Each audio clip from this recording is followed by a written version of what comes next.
Lee Anderson, an MP, someone who has recently been in the news for saying some very controversial comments. But of course, he's not racist. But interestingly, the more I delved into this, the more I found that to be absolute poppycock. So I'll be asking the question, is Lee Anderson a racist? Let me know your thoughts in the comments. And because the mainstream media have been so awful, I've broken this down to 3 parts. I'm going to bring up stuff that they seem to have forgotten. Part 1, we'll look at Lee's history. Part 2, how he was defended. And Part 3, this old chestnut, Donald Trump. If I was in a court case and wanting to prove a pattern of behaviour, you would want to look at the history of the defendant. In 2019, the Tories investigated 3 candidates over alleged anti-Semitism, and look at whose name pops up.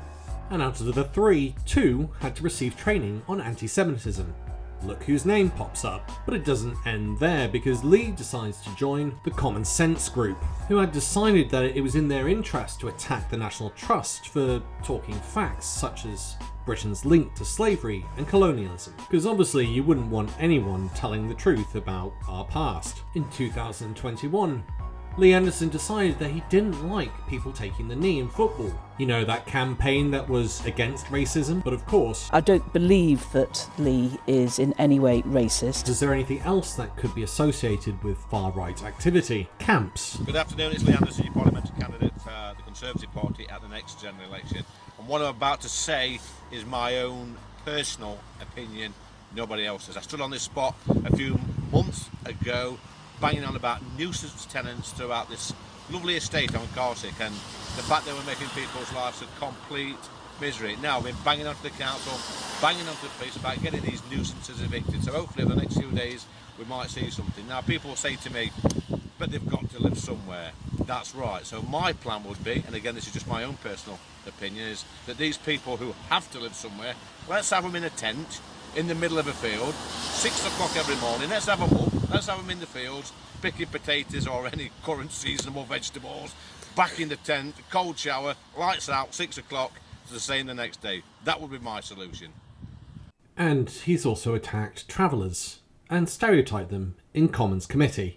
The gypsy encampments that we're speaking about, a place like Ashfield, aren't the traditional old-fashioned gypsies sat there playing the mandolin, flogging Lucky Heather and telling fortunes. The travellers that I'm talking about are more likely to be seen leaving your garden shed at 3 o'clock in the morning, probably with your lawnmower and half your tools, and that happens. And in this clip you can see Lee blocking a green space to stop travellers being able to stay there. And this does reflect Lee quite a bit. Lee was born in Ashfield and continually and repeatedly talks about how proud he is to have come from that area as well as his family. I'm Ashfield, born and bred. But there's this element of he's so proud he doesn't want anyone else coming into the territory. Now we've established what Lee is, let's have a look at part 2, the defence of what he said. I heard the comments earlier you was making about Suella, some of the comments she made earlier this week, and I don't actually believe that these Islamists have got control of our country, but what I do believe is they've got control of Khan and they've got control of London. And again, this stems with Khan. He's actually given our capital city away to his mates. We've got Starmer. Beware, because if you let Labour in through the back door, expect more of this and expect our cities to be taken over by these lunatics. Now remember, I don't believe that Lee is in any way racist. This is what the Mayor of London had to say about those comments. There are tropes that are clearly anti-Semitic. We call them out. There are tropes that are clearly Islamophobic and anti-Muslim. They should be called out as well. What this man said were racist, Islamophobic and anti-Muslim. I'm bewildered why Rishi Sunak and the Cabinet are refusing to call this out. There were Labour MPs having to call police for extra support because of Lee's comments. Mr Speaker, I've had to seek extra police support this weekend due to the far-right abuse that I have suffered, inspired and unleashed in part by the conspiracy theory, the racist, Islamophobic, anti-Muslim hate peddled by members for Ashfield, Fareham and South West Norfolk. Can't name members. Those names, you cannot name members. Number 4.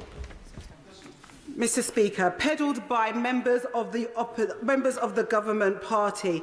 Does the Minister agree that there is no place in this House or society for such divisive language? One member has had the whip removed. Does the Minister agree that other members should have the whip removed? Or does the Minister agree with those those points made. The comments that Dawn Butler's referring to include those of Paul Scully, who said there were parts of Tower Hamlets and therefore London that are no-go areas. Where have we heard that before? You'll find out later. And we have it with Suella Braverman. In fact, the piece in front of you is the thing that inspired Lee to make his comments, and yet nothing's been said about removing her from the Conservative Party. Braverman in the past has also been confronted by Holocaust survivors, saying that her language reminds them of the 1930s. When I hear you using words against refugees like swarms and an invasion, I am reminded of the language used to dehumanize and justify the murder of my family and millions others. Why do you find the need to use that kind of language? I don't believe that Lee Anderson said those remarks intending to be Islamophobic. Yet this tone was to change very rapidly, and instead it was now considered wrong. You'll be very pleased to know I'm not going to ask you about Lee Anderson because I know exactly what you're going to say. You're going to say his words were wrong but not racist, weren't you? Well, having just said you weren't going to ask me, I mean, yes, I do think what he said was wrong. OK, is there any point in me even asking you whether Lee Anderson's comments were racist? They were completely wrong. Rachel, are Lee Anderson's words that we've just heard there Islamophobic? Well, Lee Anderson's words were wrong. Why is it that Number 10 Downing Street doesn't want anybody representing them to come on television and say that his comments were racist? Because they've made very clear, the Prime Minister has been asked about this, and he's obviously the government's principal spokesman. He's made very clear that what Lee Anderson said was wrong. Are they Islamophobic? So I am just repeating to you what the Prime Minister said. The words of Lee Anderson, would you regard them as Islamophobic? Well, I've been very clear that what Lee said was wrong, it was unacceptable, and that's why we suspended the whip. And it's important that everybody, but particularly elected politicians, are careful with their words and do not inflame tensions. But there's a difference between wrong and Islamophobic. Were they Islamophobic? Well, I think the most important thing is that the words were wrong. Do you believe his comments were racist? I think that what Lee said was completely unacceptable. It was wrong. You say it was wrong. Was it racist? Well, it was wrong, and I'm not going to get into arguing about the rights and wrongs of what he said. It was wrong. In my book, wrong is a strong word. Lots of people are wrong. I'm wrong on a daily basis. I'm not a racist. No, but what he said about Sadiq Khan was profoundly wrong. Racist? Those things were not true. They're not true, and what he said was wrong. And there were a few in the media that just wouldn't tolerate the nonsense coming out the Tory party. Nick, respectfully, I think what Lee said was wrong. Yeah. And as a result, of what he said, he had the whip removed from him. That's robust. What was it specifically that meant the whip had to go? We agree it was wrong, but why was it wrong? Nick, it was wrong. What Lee why said, was it wrong? What he said was wrong. As a result of what he said, the whip was removed from him. That was robust action. No, that was why robust was it action wrong? that was That's taken. what I'm trying to get at.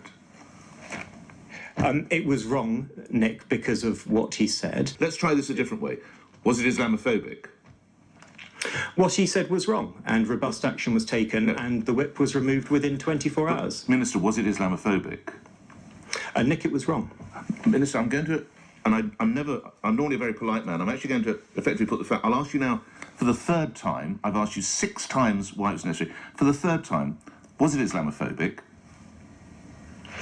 Nick, it was wrong. I'll have to curtail the interview there. I'm grateful for your time, but enough already. Michael Tomlinson is the Minister of State for Illegal Migration, unable to answer a question. There are even senior members of the Conservative Party that called it out. Glad that finally the party have realised that Lee's views are not the kind of views we want within the party. It isn't just... it's a timely response to his latest rant, but it isn't a timely response to Lee Anderson, who for many, many years has been making racist and misogynistic comments.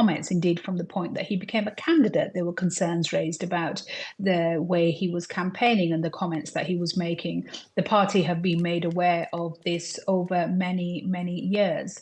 And I think this is part of the worry for me, that over a period of time, my party has slowly started to be taken over by an extreme view, which is not just, I mean, Lee Anderson is really the tip of the iceberg. We've heard these comments in campaigning. We heard them post Brexit. We've heard them more recently on the floor of the House with people like Robert Jenrick. We've seen them in newspaper articles with people like Suella Braverman. We've seen these views expressed by donors, by party members, online, in meetings. It goes on and on and on. And it is why for years I campaigned for an independent inquiry into anti-Muslim racism and Islamophobia within the party. We had a report. I think tragically it fell short. It was a whitewash of a report. It did not have the confidence of any British Muslims within the party. It didn't interview or use the evidence of most British Muslims who gave very clear concerns to that inquiry, and it didn't follow the evidence. Does that sound familiar for some reason? When will you release the Russian report? Let me so tell this you, is the report into whether or not there was Russian interference or any kind of influence. There is absolutely no evidence. There's absolutely no evidence that I've ever seen of any Russian interference in UK democratic processes. Can we make a serious point? I mean, I think that this is a serious point. Yeah, sure. I mean, it's about Russian interference in UK politics.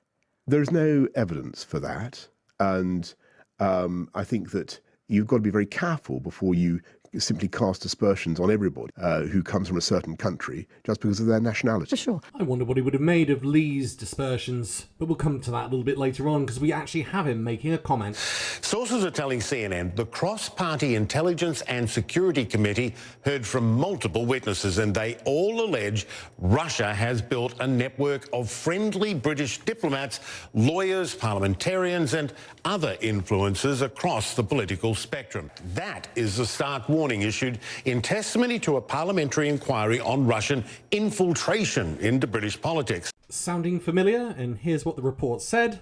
The UK government have actively avoided looking for evidence that Russia interfered. We were told that they hadn't seen any evidence, but that is meaningless if they hadn't looked for it. If you'd like to see more of that video, link at the end of this. But let's go back to Conservatives slating their own party. I thought was appalling, and it was racist. It was Islamophobic language that he used to describe Sadiq Khan. Deeply offensive and clearly racist and Islamophobic. And yet, the Conservative Party at the very top just will not come out and say that. And I find that quite extraordinary. But what Dowden, Oliver Dowden, who's the Deputy Prime Minister of our country, has said is that if he just apologised, if he'd said sorry, he wouldn't have lost the win. This is a party, it's my old party. It's not easy for me to say these things, because I cannot believe the state the Conservative Party has got this on. And we've seen these type of comments before, where a group is accused of being in control and in power, when in fact it's a complete falsehood and a narrative designed to persecute a minority. And wouldn't it be nice if our leaders were a bit more like this? Prep school wrote some racial slurs on some message boards. If you haven't heard that, I wanted you to hear it from me. That kind of behavior has no place at the prep school, it has no place at USAFA, and it has no place in the United States Air Force. And for our third and final part, have a listen to this in regards to Donald Trump saying almost the exact same type of stuff as Lee Anderson and Paul Scully. We have places in London and other places that are so radicalized that the police are afraid for their own lives. As you can imagine, this incensed Khan, and he tweeted back, Donald Trump doesn't have a clue about London. I think Donald Trump has ignorant views about Islam. Donald Trump may well be the Republican candidate.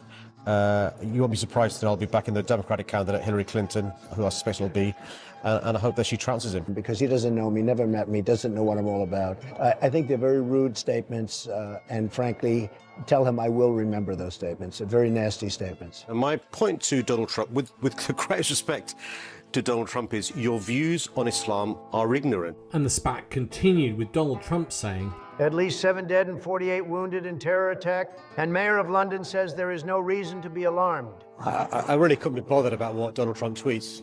I'm not taking this, but I really don't care. I've said for a long time that I think that the invitation from Prime Minister Theresa May to Donald Trump for a state visit was premature. I think Donald Trump was wrong in the things that he has said about Sadiq Khan. We have, in the aftermath of the London Bridge attack, we have been working with Sadiq Khan. Party politics are put to one side. We work together to ensure that the response of London is right. And there was this from Boris Johnson. Trump is clearly out of his mind. If you think that's a sensible way to proceed, you can't ban people going to the United States in that way, or indeed to any country. And what he's doing is playing the game of the terrorists and those who seek to divide us. That is exactly the kind of reaction they hope to produce. And I have to say, when Donald Trump says that there are parts of London that are no-go areas, I think he's betraying a quite stupefying ignorance that makes him, frankly, unfit to hold the office of President of the United States. I would invite him to come and see the whole of London and take him round the city, except that I wouldn't want to expose Londoners to any unnecessary risk of meeting Donald Trump. So the question is Lee Anderson a racist? Let me know your thoughts in the comments. Once again, thank you to all of my Patreon and YouTube supporters who keep this channel going and growing. For everyone else, if you'd like to help out with the channel, you can buy me a coffee or just do the simple and free thing, click the like and subscribe button. Thanks for listening, bye for now.